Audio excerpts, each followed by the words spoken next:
Uma boa noite a todos que me assistem, que nos assistem. É uma satisfação enorme estar falando com vocês da Universidade Católica de Pelotas. E de antemão já agradeço o convite da professora Ana Luísa de poder compartilhar um pouco com vocês a respeito do tema direito de família, mais especificamente nessas questões que dizem respeito a esse plano de parentalidade, no exercício de atribuições, no exercício daquelas funções paternas, maternas, de gestão da vida dos seus filhos, enquanto eles ainda estão submetidos ao poder familiar. E fico um pouco espantado, foi em 2018 que eu fui a Pelotas, o tempo passa muito rápido, é impressionante. Mas, enfim, vamos direto ao assunto. Quando a gente fala de plano de parentalidade, que eu já vou aproveitar para compartilhar a tela, o plano de parentalidade, ele pressupõe, para que a gente possa conversar, basicamente do entendimento de dois institutos, que são o poder familiar e o Instituto da Guarda. Esse tema, sim, ele é relativamente novo. Me disseram que o áudio estava um pouco baixo aqui nos comentários, eu vou tentar aumentar o meu volume aqui. Qualquer coisa, registrem aí se está ok. Se melhorou, por favor, sinalize. Em 2019, em setembro, teve uma decisão de São Paulo que foi publicada no site do Instituto Brasileiro de Direito de Família. E nessa ocasião em que ele foi publicado, essa notícia, houve a informação de que em São Paulo havia sido homologado o primeiro acordo de parentalidade. Isso, obviamente, gerou um pouco de curiosidade a saber exatamente aquilo que se estava discutido em torno desse acordo, porque usualmente o que se discute nesses processos é guarda, é convivência, mas agora, acordo de parentalidade, o que seria isso? Obviamente que isso aqui não é inédito, no livro do professor Rolf Madaleno tem especificidades a respeito disso, e ele serve também de marco referencial teórico para elaboração desse meu estudo, dessa nossa conversa. E o ponto de partida para falar nesse acordo de parentalidade é o conceito básico de poder familiar. E eu já adianto, de antemão, que poder familiar e guarda, que são esses institutos que hoje em dia, principalmente em razão dessa pandemia, em razão desses momentos novos que estamos vivenciando, são institutos que, por vezes, chegam a ser confundidos. E eu agrego também mais um, que é a convivência familiar. Mas vamos lá, vamos separar o joio do trigo, o adulto das crianças. O poder familiar, em verdade, seguindo uma doutrina abalizada, seguindo uma doutrina que demarca muito bem esse conceito, e conceitos é o que a gente tem que dominar, poder familiar nada mais é do que uma autoridade pessoal e também patrimonial que os pais têm sobre os seus filhos. E isso leva em consideração a possibilidade desses pais tomarem alguns poderes decisórios funcionalizados. Então, a criança ou adolescente, quando está sob o poder familiar, ele está sob o gerenciamento dos seus pais. Pai e mãe tomam decisões com relação ao futuro dessa criança. Pai e mãe administram o patrimônio dessa criança ou adolescente.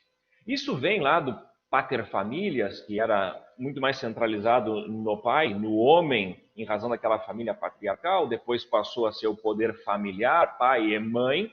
Hoje em dia, o conceito que está mais em destaque é de autoridade parental, especialmente pela Lei de Alienação Parental, que trouxe no seu artigo 2º, salvo engano, essa expressão, autoridade parental. E a doutrina atualizada, contemporânea do direito de família, tem tratado do poder familiar muito mais como uma ideia de autoridade parental.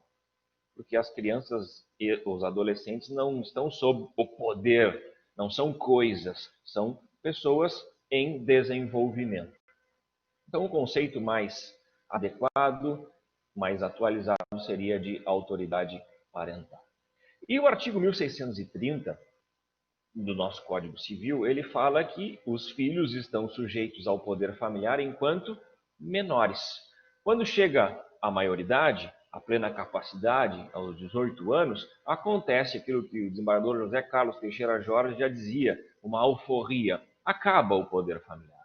Não acaba aquele preceito, aquele princípio de solidariedade familiar, mas termina o poder familiar, aquele encargo de gerenciamento, de representação enquanto criança e de assistência enquanto adolescentes. Mais adiante, ainda dando o tom desse ambiente conceitual, o artigo 1634 ele tem uma função demasiado importante. Porque esse artigo 1634 ele dá aos pais, ou ele declina aos pais, quais são os seus deveres, quais são as decisões que eles devem tomar com relação à vida dos seus filhos, sejam crianças ou adolescentes. Esse artigo 1634, ele elenca ali nove itens. Criar e educar, exercer guarda unilateral ou compartilhada, isso aqui está em destaque por gosto, obviamente.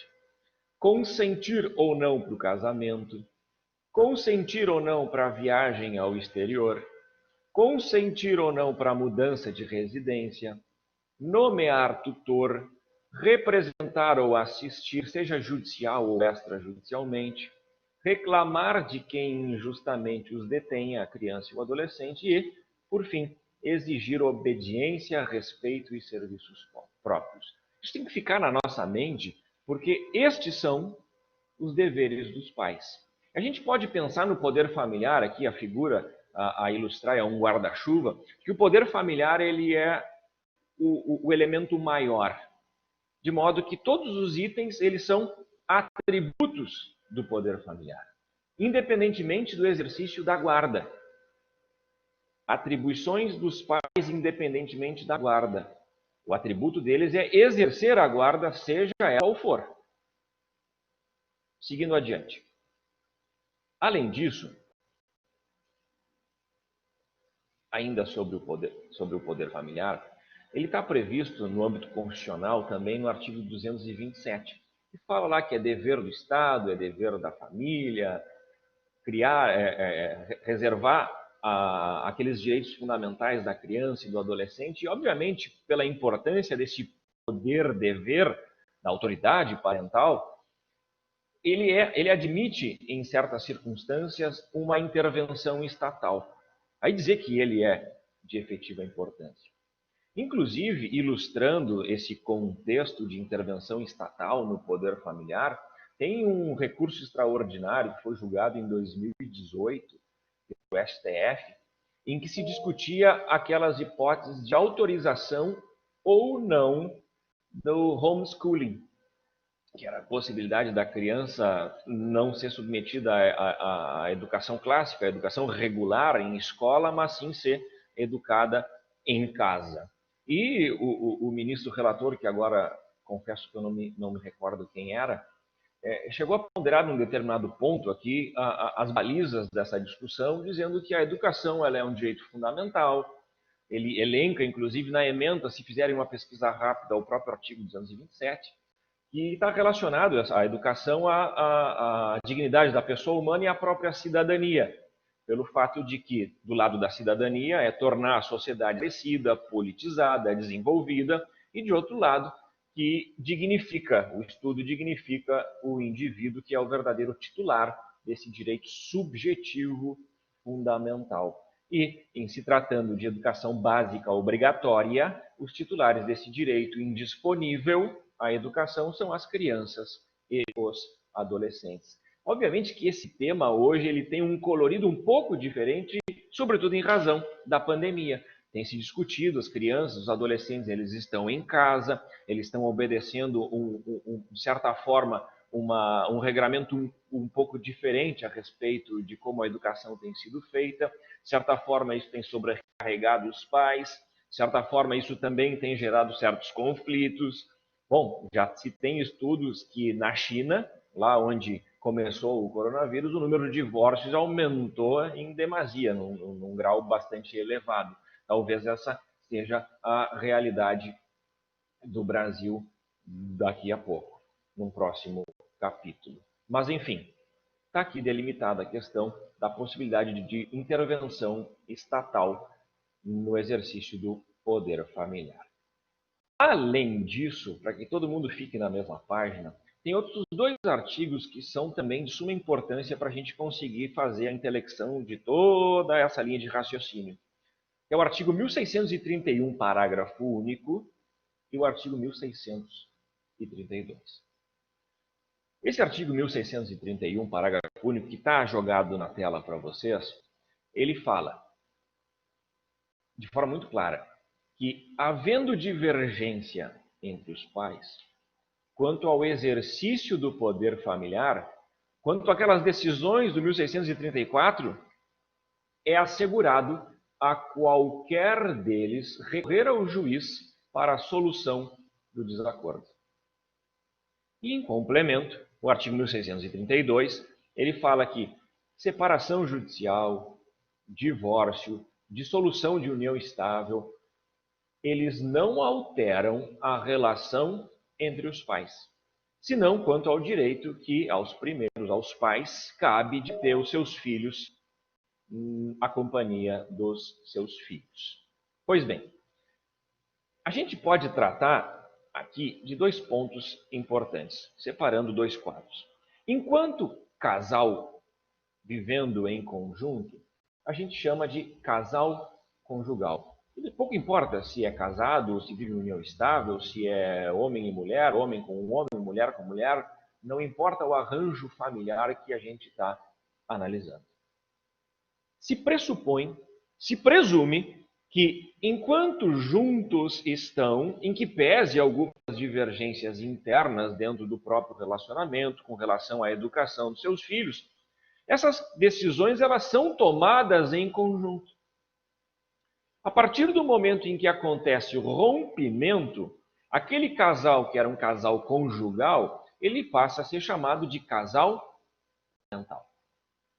No entanto, mesmo havendo essa modificação, essa mutação de um status de casal conjugal para um casal parental, o fato de haver o divórcio, o fato de haver a dissolução da união estável, até mesmo se eles vivem separados judicialmente, se é que existe ainda no nosso ordenamento jurídico a separação judicial,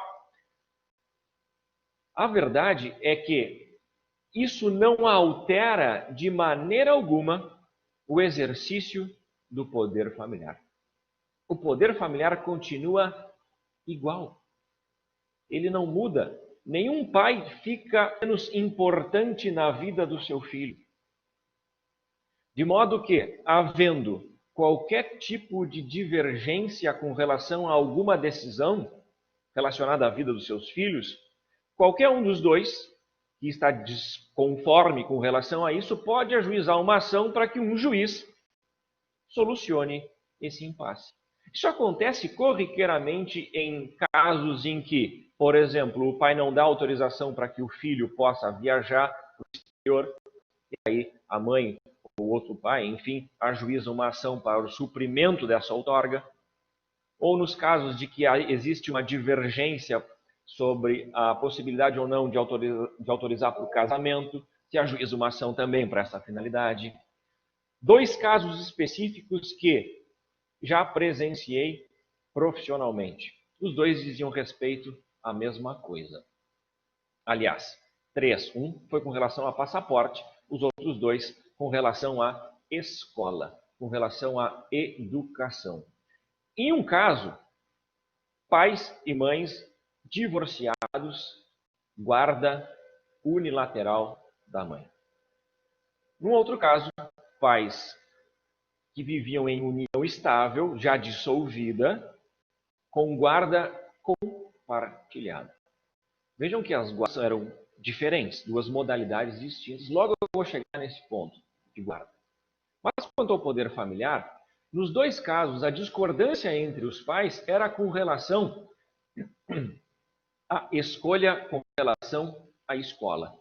Aqui em Porto Alegre, por exemplo, tem uma escola que é a escola israelita. E tem outras escolas que têm uma orientação católica, outras que não têm nenhum tipo de orientação, enfim. Mas o colégio israelita, ele tem, obviamente, um viés judaico. Bom, a mãe era judaica, o pai era católico, e houve a divergência com relação a qual escola o filho seria matriculado. A mãe detinha a guarda unilateral.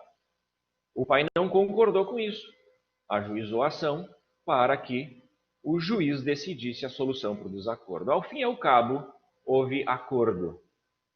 Mais recentemente, essa da guarda compartilhada, os pais também tinham uma divergência com relação a isso. Não era problemas de religião, o problema era simplesmente, talvez, de vaidade, não sei, mas era muito mais vinculado à localização da escola. Uma próxima à casa da mãe e a outra que era no meio do caminho. A mãe, obviamente, queria matricular nessa que ficava mais perto da sua casa, porque ela é que tinha a rotina mais dinâmica com o filho, mas a guarda era compartilhada. O pai, que não concordava com essa decisão, ajuizou também uma ação para que pudesse o juiz solucionar esse desacordo. Nesse caso, também houve acordo. Então, eu não presenciei ainda o juiz decidir a respeito disso, mas existem casos a respeito, basta pesquisar na jurisprudência. Mas, enfim, resumindo, havendo divergência independentemente da guarda, sempre é possível recorrer ao judiciário para que o juiz decida. Ou seja, isso é poder familiar. Isso é exercício do poder familiar por todos os envolvidos nessa relação familiar. Seguindo adiante, dando um passo a respeito agora do outro instituto, que é o da guarda dos filhos, um esclarecimento. A gente pode ter dois tipos de guarda. Uma guarda que é regulamentada pelo Código Civil e uma outra que é regulamentada pelo Estatuto da Criança e do Adolescente. Essa guarda do Código Civil fala que a criança ou adolescente ela vai ficar na posse dos seus genitores ou de apenas de um deles e se reserva ao outro o direito de convívio, o direito de fiscalização e ambos possuem o exercício do poder familiar. Já no Estatuto da Criança e do Adolescente, que não é objeto dessa nossa conversa, a guarda é um instituto substituto, pois a criança ou adolescente, aqui conforme a fala do professor Rocco Madaleno, ela vai ser entregue para terceiros em razão de N circunstâncias, impossibilidade de conviver com qualquer dos genitores, porque eles são uma ameaça ou porque violaram os seus direitos, ou ainda nos casos de abandono e da orfandade.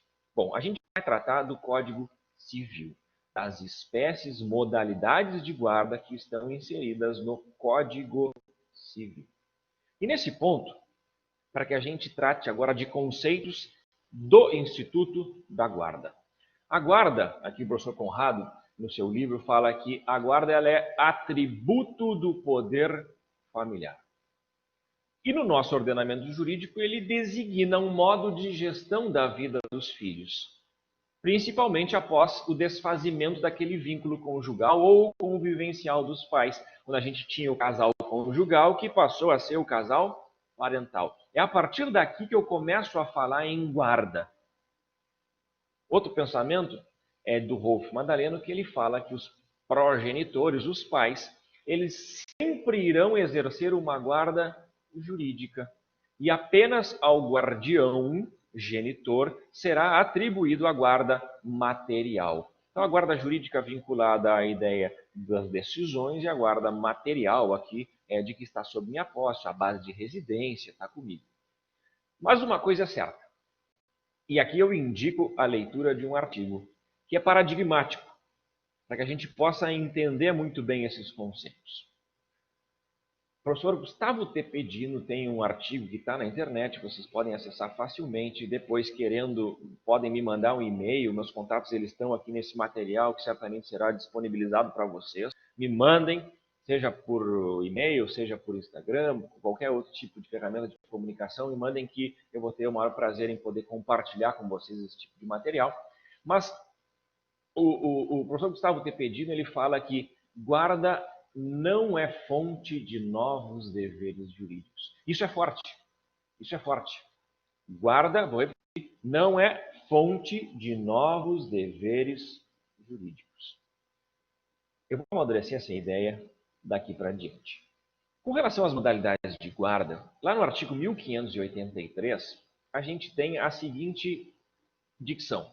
A guarda ela é unilateral ou ela é compartilhada. E quando a gente fala de guarda unilateral, é quando o guardião ele tem a custódia física do seu filho e também aquilo que chamam de poder exclusivo de decisão quanto às questões da vida da prole. Eu coloquei essa frase aqui por gosto, porque na realidade essa é e sempre foi, ao longo do tempo, a intelecção que residia sobre o instituto da guarda unilateral.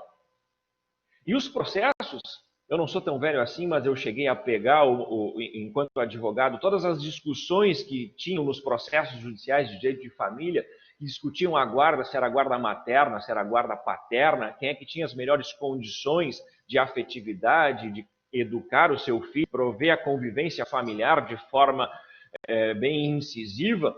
E os processos eles viravam uma verdadeira disputa e a sentença que dava a guarda para um ou para outro se transformava num verdadeiro troféu.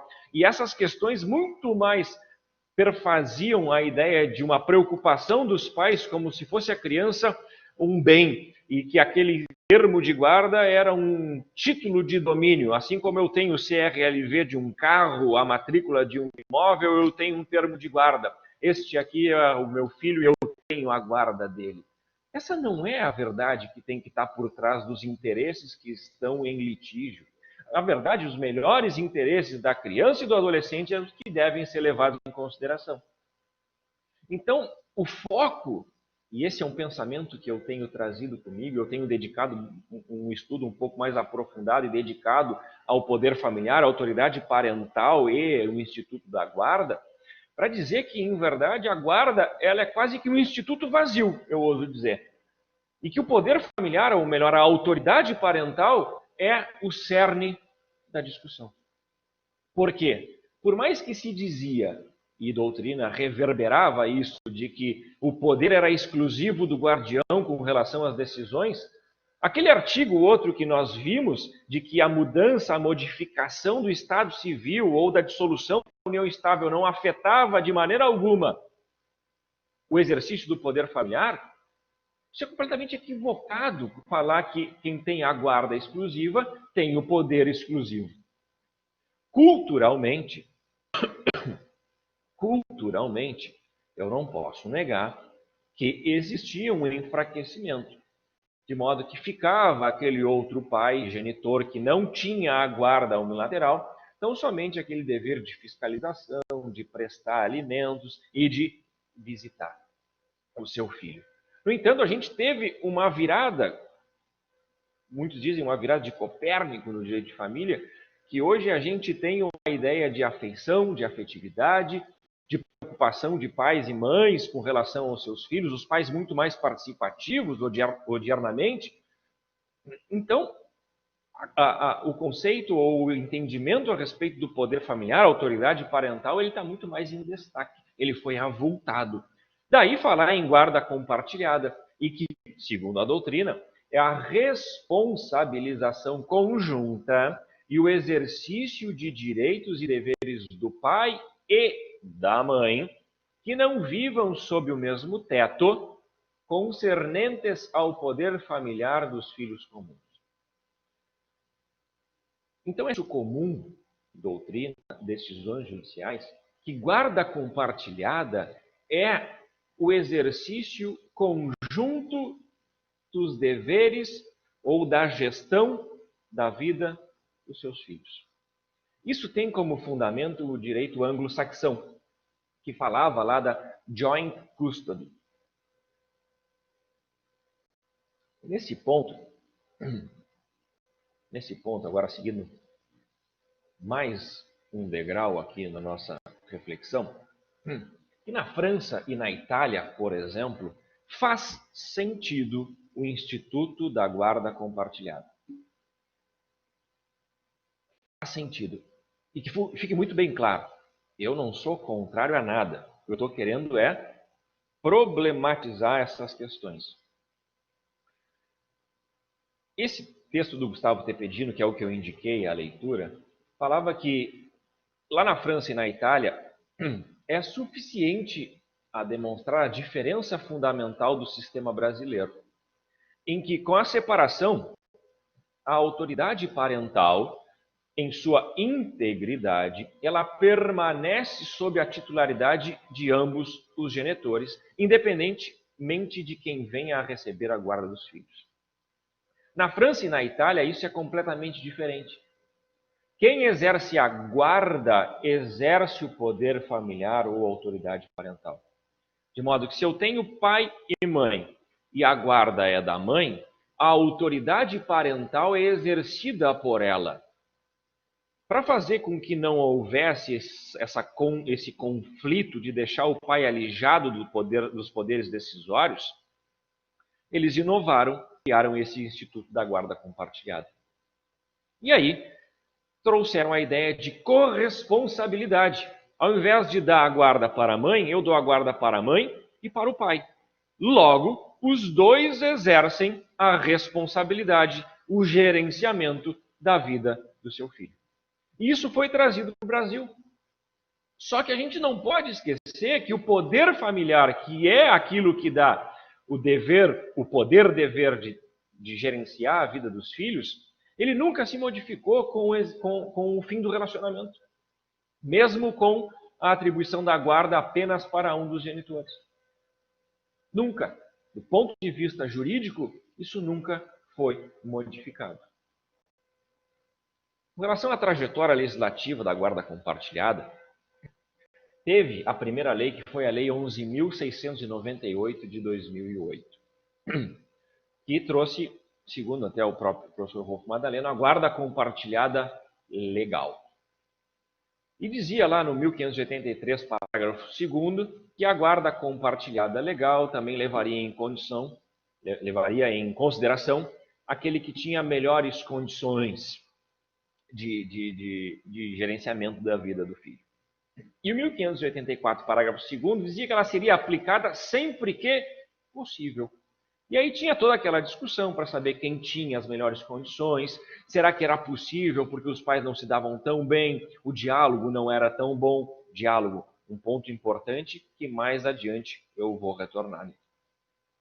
Depois, a Lei 13.058 de 2014 trouxe uma ideia da guarda compartilhada física, que alterou, vejam, o próprio artigo 1583, parágrafo 2º, e o próprio artigo 1584, parágrafo 2º.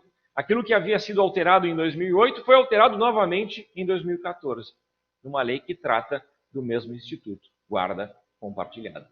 E aí, em 2014, veio a ideia de que o convívio ele seria dividido de uma forma equilibrada. E, o mais importante, que seria de aplicação mesmo quando não houver acordo. Mesmo quando não houver acordo. Então, a regra da guarda compartilhada, a guarda compartilhada é regra no nosso ordenamento jurídico. É evidente que algumas decisões ainda não aplicam a guarda compartilhada em algumas situações. Tem posições do STJ, inclusive, que destoam um pouco a respeito disso.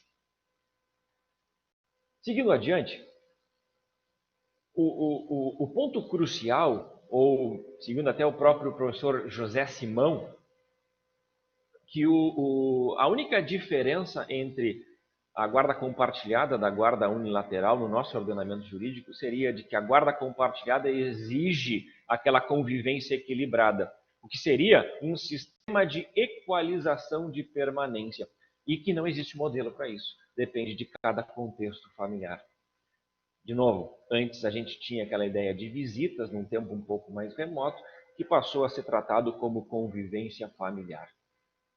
Além disso, o próprio Flávio Tartucci ele traz uma ideia, uma concepção de que alguns critérios foram retirados, como, por exemplo, aquela ideia de quem é que tem as melhores condições de criar e educar o filho, com a revogação dos incisos do 1583, parágrafo 2º, o que para ele não parece muito salutar. E ele ainda vai um pouco mais adiante, trazendo uma ideia que me parece demasiado, um pouco forte a forma como ele traz isso, mas enfim, respeito, de que essa nova lei da guarda compartilhada seria um cavalo de Troia legislativo. Isso está acessado, pode ser acessado pela internet, um artigo dele, de modo que ele traz uma ideia de guarda alternada obrigatória. Pois bem, diante de tudo isso, diante desse panorama, e eu estou quase encerrando para a gente ver as perguntas aqui e a gente poder compartilhar, que é aí que está a graça do nosso diálogo, da nossa conversa, para não ficar um monólogo, é de que o foco ele deve estar muito mais na autoridade parental do que no Instituto da Guarda. Muitos se perguntam, hoje em dia, pandemia, todo mundo em casa, isolamento, lockdown, se for o caso, como é que fica o exercício da guarda? Igual. Para mim, sinceramente, igual. O que pode haver de problema ou de diferente aplicação é um outro instituto, que é o Instituto da Convivência Familiar. Por quê? Porque a guarda, seja ela compartilhada, seja unilateral, ou enfim, qualquer outra espécie que vocês queiram, e aqui falando entre pais, tá? Código Civil, ela é diminuta perto do poder familiar. O poder familiar é o poder de decisão e todos têm, independentemente da guarda. E mesmo com pandemia ou sem pandemia, todos os pais resguardam para si esse direito, esse poder, dever de gerenciar, participar do gerenciamento da vida dos seus filhos. Outra coisa, e aqui eu estou indo um pouco também divagando a respeito desse tema. Tem aquela discussão que é a respeito da guarda compartilhada e da guarda alternada, que até vem representada por essa expressão que foi alinhada pelo professor Fábio Tartucci, de que essa guarda, a lei da guarda compartilhada trouxe uma ideologia de guarda alternada obrigatória. Se nós fincarmos o nosso pensamento, a nossa atenção no Instituto do Poder Familiar, sequer se cogitará da hipótese de falar de guarda alternada. Porque guarda alternada, segundo o que a gente pode encontrar nos livros, o que é? É aquela ideia de alternância no exercício exclusivo das responsabilidades parentais. Paulo Lobo fala isso. De modo que fica 5, 10 dias na minha casa, eu tomo as decisões. Fica 5 dias na casa dela, ela toma as decisões. Vamos falar de multiparentalidade? Fica na casa da outra mãe mais 5 dias? Bom, ela é que vai decidir. Não, porque o poder familiar é o que está em cima do guarda-chuva e ambos têm o dever de participação no gerenciamento dessas questões atreladas à vida dos seus filhos. Então, fincando os olhos, repito, no poder familiar, na autoridade parental, fica muito mais fácil falar de exercício de guarda. Muito mais fácil. E é nesse ponto, inclusive destacando o que eu escutei esses dias de uma professora que está escrevendo sobre isso, ainda não escreveu, quando escreveu, assumo o compromisso aqui de poder compartilhar, de que a gente está vivenciando nesse ponto, nessa centralização de argumento, numa possibilidade de se falar em falecimento do Instituto da Guarda. É pesado, mas é uma verdade. Eu concordo. Agora, falei sobre tudo isso, autoridade parental, guarda, para chegar no plano de parentalidade. Vejam que aqui a gente não comunga e não fala só de direito de família, eu vou falar também de direito dos contratos. Me agrada muito a ideia de que a gente vive numa ordem jurídica, num sistema jurídico. Me agrada também a ideia de contratualização das relações familiares, e isso não é nenhum desprestígio ao elemento afetuoso. O artigo 425 ele fala que as pessoas podem, desde que observados os princípios do Código Civil, engendrarem contratos atípicos. 425. O princípio da boa-fé objetiva, da função social do contrato, enfim. Isso nada mais é do que também um viés de advocacia colaborativa, importada lá dos Estados Unidos, mas que em alguns outros moldes ela também é exercida aqui no Brasil. Tem movimentos bem interessantes a respeito da advocacia colaborativa. Nesse contrato, eu vou poder, e é o mesmo contrato aquele da notícia lá do início, que foi o estopim da ideia, que em São Paulo houve a homologação do primeiro acordo de parentalidade, e lendo a notícia vocês vão ver que aquele caso era um caso completamente conflituoso. Completamente conflituoso.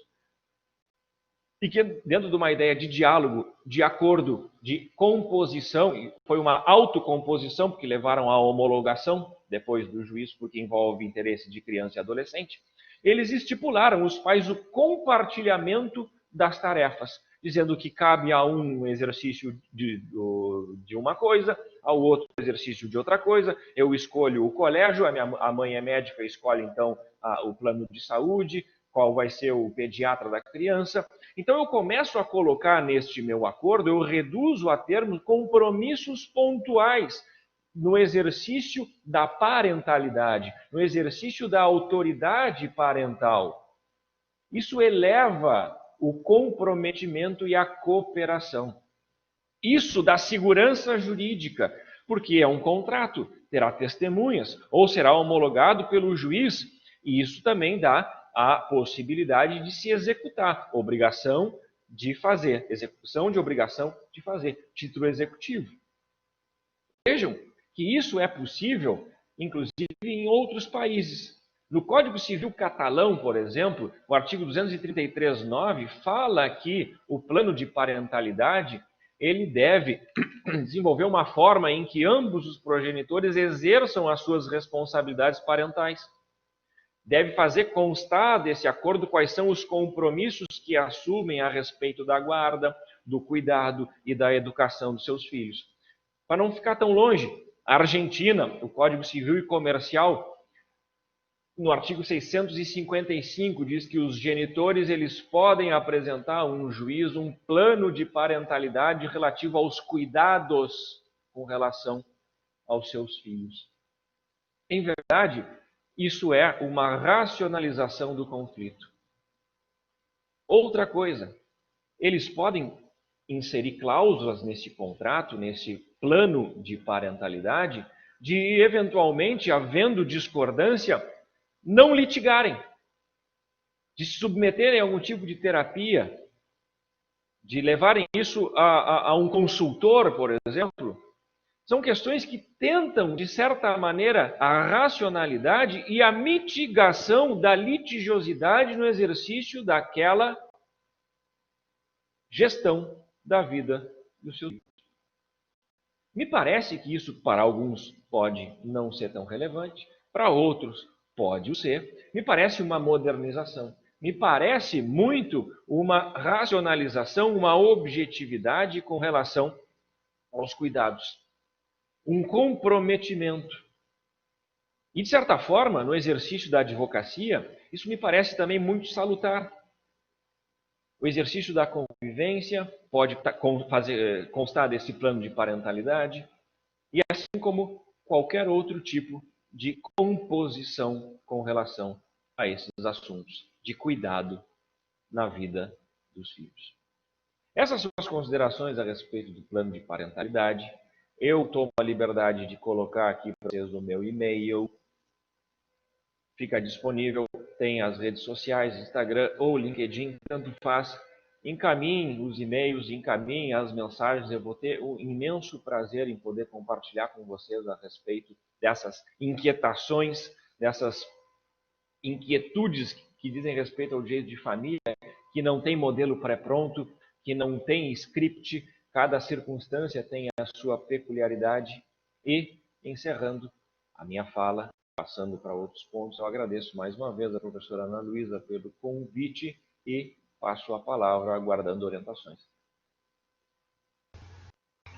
Muito bem, Daniel. Então, faço novamente o agradecimento pela tua fala e queria então aproveitar para iniciar, não é, uma rodada de questionamento, enfim, né, deixo os alunos à vontade, se quiserem pelo chat fazer algum questionamento, né? Fiquem à vontade, eu fico de porta-voz, né? Mas enquanto a plateia, não é, pensa nos questionamentos, eu queria te indagar em relação a essa organização, né, do plano de parentalidade, o quanto realmente, né, na esfera dos conflitos familiares, ele pode contribuir, né, para minimizarmos a permanente, digamos assim, relação litigiosa, né, que em muitos casos ela acontece por questões do cotidiano, né? E aí, nesse sentido, né, hoje, quando já não se fala mais em visitação dos filhos, né, mas se fala em convivência, né, evidentemente, pelas próprias questões que envolvem a autoridade parental e o poder familiar. E nesse ponto, então, ao se falar sobre convivência, a efetiva necessidade, né, de que haja entre os genitores o compartilhamento das responsabilidades em atividades diárias, cotidianas, né, como o levar à escola, o buscar, né, a frequência, por vezes, a terapias, né, que as crianças, os filhos se submetem, né, e o quanto, por vezes, em função das definições de guarda e da residência estabelecida, se sobrecarrega um dos genitores em relação a isso, né? Não, então, o filho mora com a mãe ou com o pai, e é este, né, com quem reside, que fica com o encargo, né, dessas atividades cotidianas. E aí é que muitas vezes, então, reside, né, muitos dos conflitos de maneira permanente, porque há sempre um ressentimento, né, no sentido de uma maior participação do outro genitor. Então, isso que eu queria te questionar, no que diz respeito a este detalhamento no plano de parentalidade, se tu vislumbras que realmente detalhes, né, como este, né, realmente da rotina dos filhos, se comporta no plano de parentalidade todo um detalhamento, inclusive no que diz respeito às atribuições de cada um dos genitores, inclusive nesse tipo, né, de incumbência, digamos assim, né, e dever parental.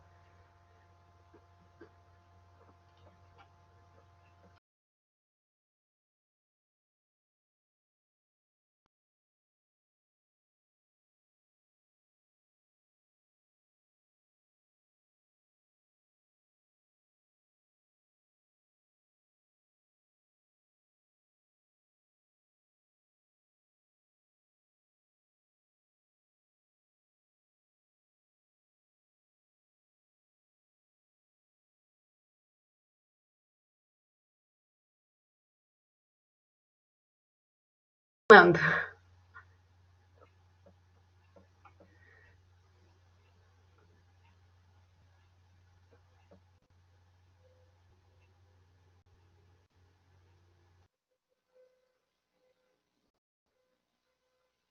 Me escuta agora?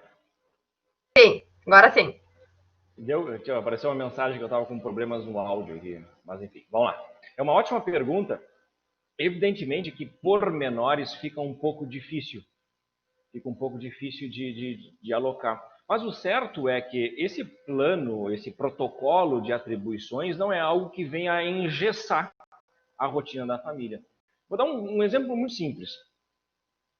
Digamos que as questões vinculadas à saúde da criança e do adolescente sejam atribuições da mãe, naquele exemplo que eu dei, que é médica, enfim.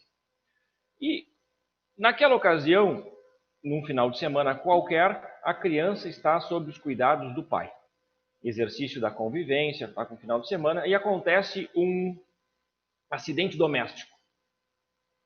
E esse acidente doméstico reclama uma medida de urgência. E aqui em Porto Alegre, por exemplo, a gente tem vários hospitais. O pai não vai ligar para a mãe, no meio do carro, com a criança sangrando, por exemplo, e dizer, olha, para qual hospital eu levo? Para o A, para o B ou para o C? Ele vai tomar essa decisão. O dinamismo reclama isso, não é engessamento. E ele vai pegar e vai levar a criança para o hospital que ele julgou fosse o mais adequado. Então a ideia não é de engessar.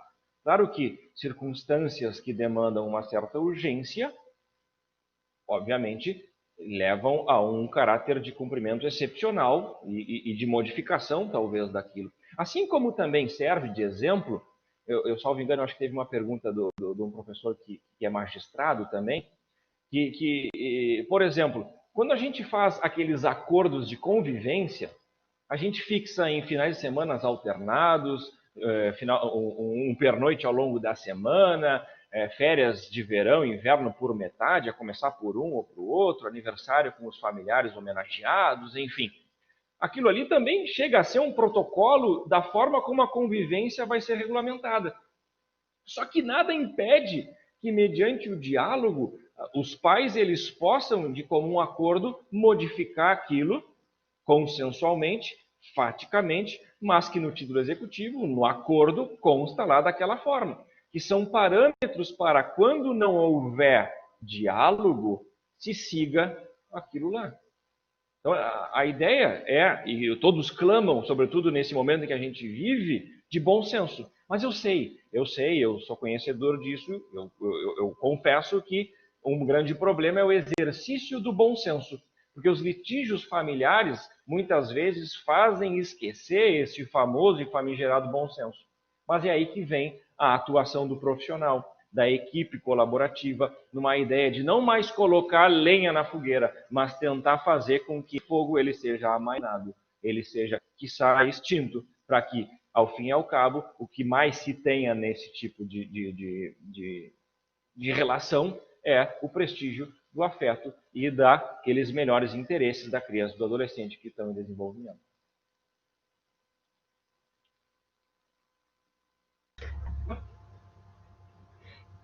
Aqui no questionamento do professor Marcelo Cabral, que é nosso colega aqui na Universidade Católica no curso de Direito, Daniel, e é também juiz aqui em Pelotas, né, na primeira vara civil, e coordenador do SEJUSC, e nós temos aqui na universidade um convênio com o Tribunal de Justiça e um posto, né, do Centro Judiciário de Solução de Conflitos.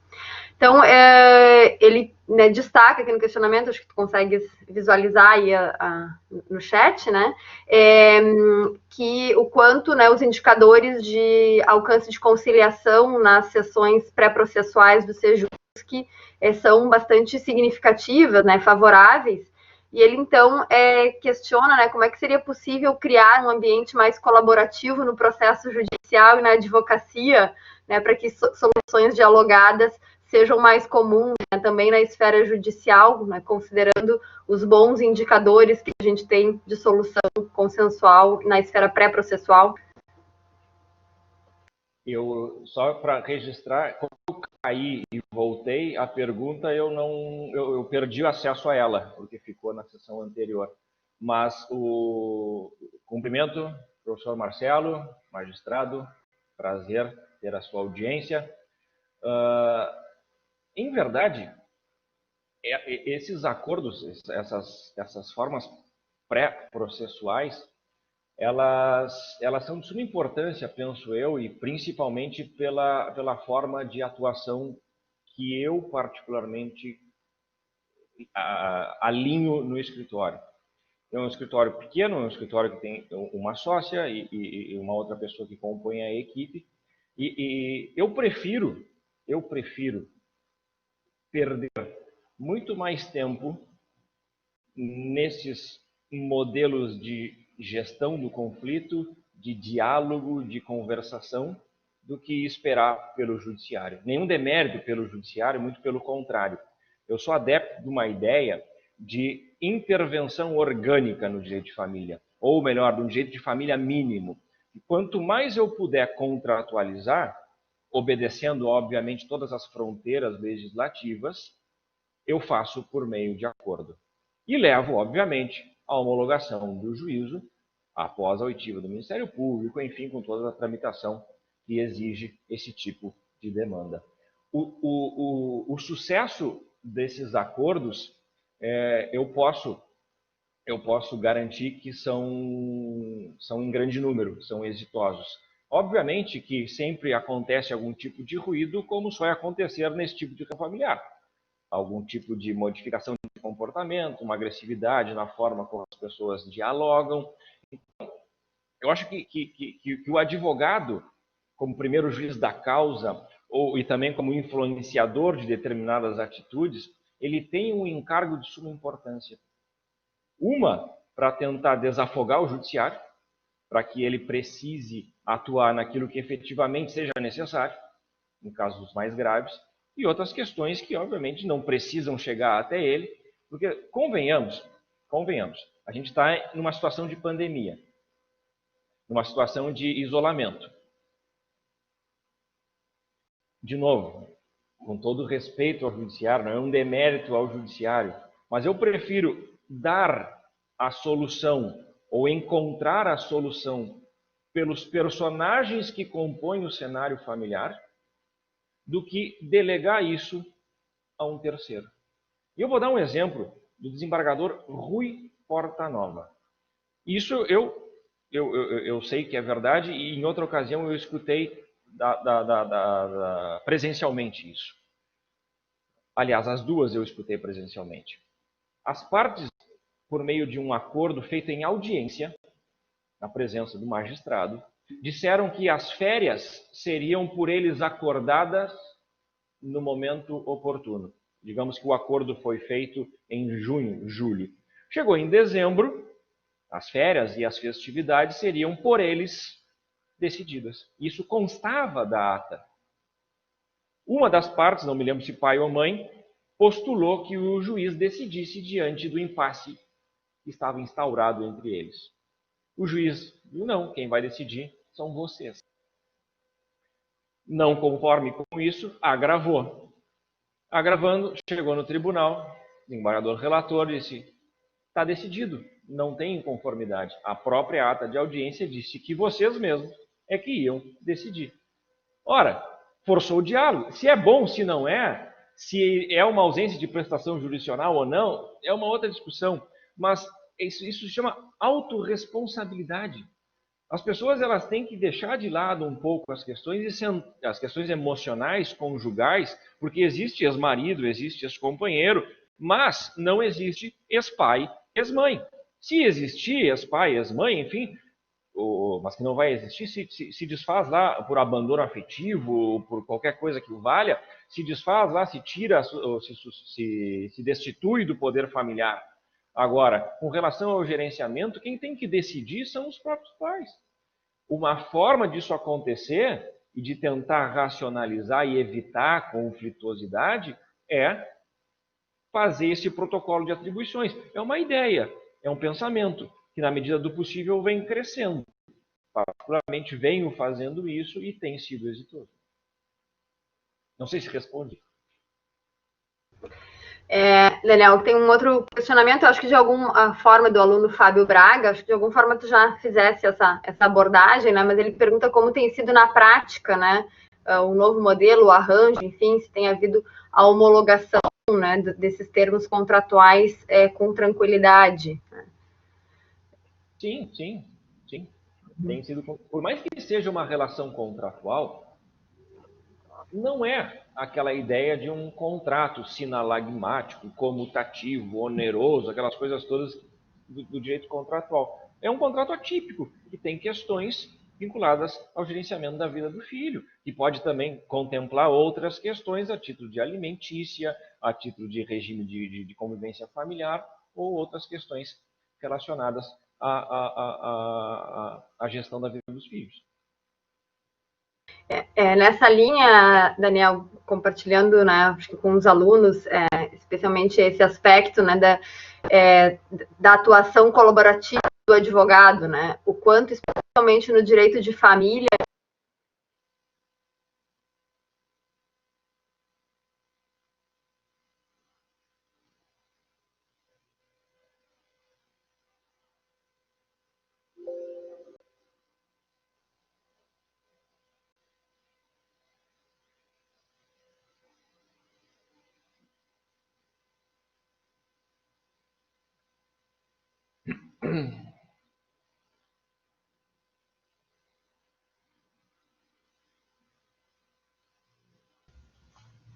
Acho que tivemos um probleminha com a conexão da professora. Vamos aguardar um pouquinho.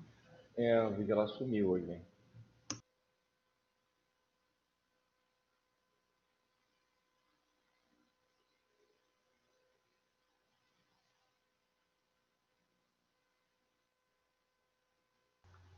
Agora foi a minha vez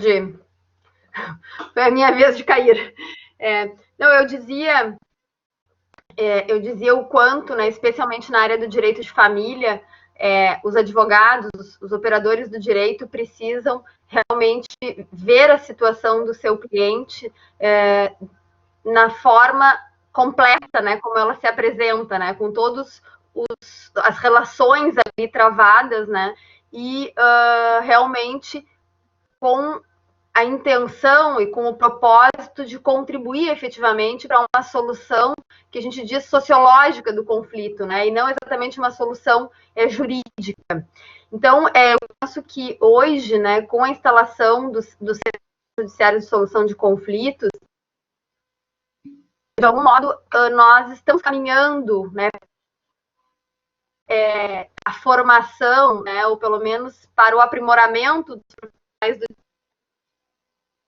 nesse sentido, de realmente alcançarmos, né, uma atuação colaborativa, derrubando, né, e se ultrapassando a visão mais antiga, né, ou nem tão antiga, de que estamos em polos opostos nas relações familiares, né, e que estamos ali para defender o interesse exclusivo do A ou do B. Os interesses do A e do B são os mesmos, né, eles convergem, e a gente precisa realmente, enquanto profissional do direito, estarmos atentos, né, para que realmente a nossa atuação se encaminhe nesse sentido.